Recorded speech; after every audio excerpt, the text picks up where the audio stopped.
انا رايي كل شاب بصراحه يعني لما تشوف الجمال ده وهو في المزرعه، امال في البيت بيبقى عامل ازاي؟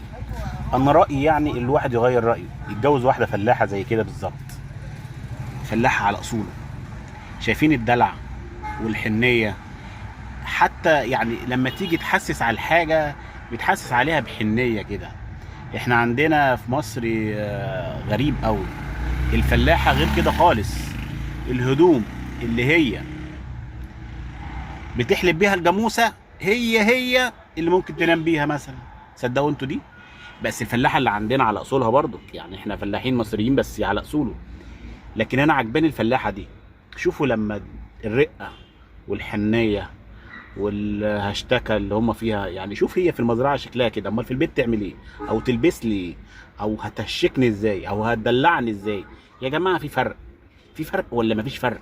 ردوا في التعليقات انتوا في فرق ولا مفيش فرق؟ في فرق من المصريه وفي فرق من الاجنبيه ولا لا؟ والحنيه والاهتمام بالحاجه الحاجه اللي معاها دي، شايفين يعني الحاجه اللي معاها دي بتهتم بيها ازاي؟ شايفين الدلع بيهتم بيها ازاي؟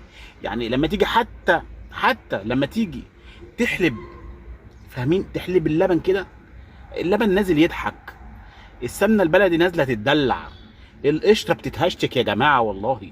شفتوا؟ انا نفسي والله اتجوز حد من الفلاحين دي والله. يا احلى مسا على